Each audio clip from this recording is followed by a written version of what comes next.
City Ravi ಅವರು ಕೂಡ ಆಕ್ರೋಶವನ್ನ ವ್ಯಕ್ತಪಡಿಸಿದ್ದಾರೆ. ಹೇಡಿತನದ ರೀತಿ ಗೃಹ ಸಚಿವರು ವರ್ತಿಸಬಾರದು. ಸರ್ಕಾರ ಬಂದ ಮೇಲೆ ತಾಲಿಬಾನ್ಗಳೆಲ್ಲ ಹೊರ ಬಂದಿತ್ತು.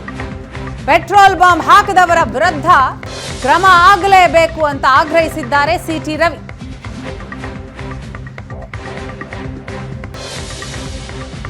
ನಾಗಮಂಗಲದಲ್ಲಿ ನಡೆದ ಕೋಮು ಗಲಭೆ ಸ್ಥಳಕ್ಕೆ ಮಾಜಿ ಸಚಿವರಾದ ಸಿಟಿ ಅವರು ಭೇಟಿ ಕೊಟ್ಟಿದ್ದಾರೆ. ಸರ್, ಭೇಟಿ ಕೊಟ್ಟು ಪರಿಶೀಲನೆ ಕೂಡ ನಡೆಸಿದಿರಿ. ಘಟನೆ ನಡೆದಂತಹ ಸಂದರ್ಭದಲ್ಲಿ ಲಾಂಗು ಮಚ್ಚುಗಳು, ಪೆಟ್ರೋಲ್ ಬಾಂಬ್ಗಳೆಲ್ಲವೂ ಕೂಡ ಬಳಕೆಯಾಯಿತು. ಈಗ ನೋಡಿದ್ರೆ ಪೂರ್ವ ನಿಯೋಜಿತ ಅಂತ ಅನ್ಸುತ್ತೆ. ಇದು ಎಚ್ಚರಿಕೆ ಗಂಟೆ, ಗಂಭೀರವಾಗಿ ತಗೊಳ್ಬೇಕು. ಮೈ ಮರೆತ್ರೆ ಬಹಳ ದೊಡ್ಡ ಪರಿಣಾಮ ಎದುರಿಸಬೇಕಾಗತ್ತೆ.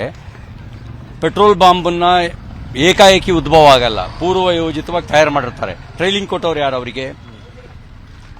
ಗಣೇಶೋತ್ಸವದ ಮೆರವಣಿಗೆಯನ್ನು ತಡೆದಿದ್ದು ನೆಪ, ಉಳಿದಿದ್ದೆಲ್ಲ ಗಲಭೆ ನಡೆಸುವ ಸಂಚನ್ನ ಮುಂಚಿತವಾಗಿಯೇ ಮಾಡಿದ್ದಾರೆ ಅನ್ನೋದು ಸ್ಪಷ್ಟ ಆಗುತ್ತೆ.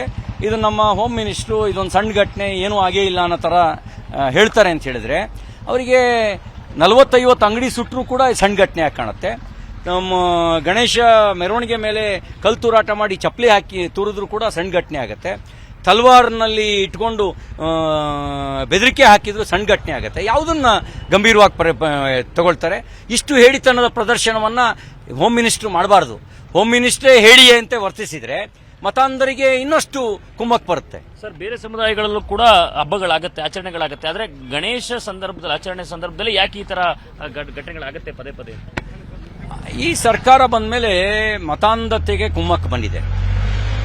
ಮತಾಂಧತೆ ಕುಮ್ಮಕ್ ಬಂದಿರೋದ್ರಿಂದಾಗಿ ತಾಲಿಬಾನ್ಗಳೆಲ್ಲ ಬಿಲ್ದಲ್ಲಿ ಸೇರ್ಕೊಂಡೆಲ್ಲ ಹೊರಗಡೆ ಬಂದು ಎತ್ತು ಕೂತ್ಕೊಂಡಿದ್ದಾರೆ. ಅದಕ್ಕಾಗಿ ಈ ತರದ ಕೊಬ್ಬು ಪೊಗರನ್ನು ಪ್ರದರ್ಶನ ಮಾಡ್ತಿದ್ದಾರೆ. ಸರ್, ರಸ್ತೆಗಳಿಗೆ ನುಗ್ಗಿ ಹಲವಾರು ಅಂಗಡಿಗಳಿಗೆ ಬೆಂಕಿ ಇಟ್ಟು ಕೋಟ್ಯಾಂತರ ರೂಪಾಯಿ ಇವತ್ತು ನಷ್ಟ ಆಗಿದೆ. ಸರ್, ಕೋಮು ಗಲಭೆಯಿಂದಾಗಿ ಬಡವರು ಬೀದಿ ಪಾಲಾಗುವಂತ ಪರಿಸ್ಥಿತಿ ಇದೆ.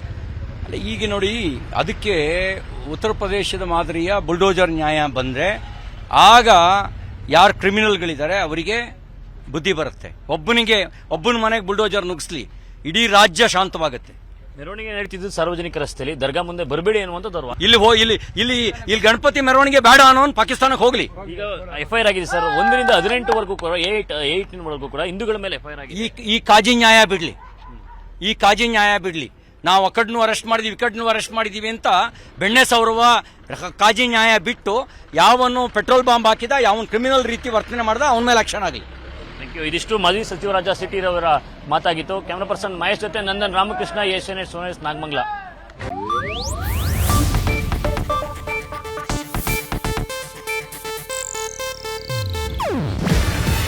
ಇದು ಏಷ್ಯಾನೆಟ್ ನ್ಯೂಸ್ ನೆಟ್ವರ್ಕ್ ಪ್ರಸ್ತುತಿ. ನೀವು ನೋಡ್ತಿದ್ದೀರಾ ಏಷ್ಯಾನೆಟ್ ಸುವರ್ಣ ನ್ಯೂಸ್.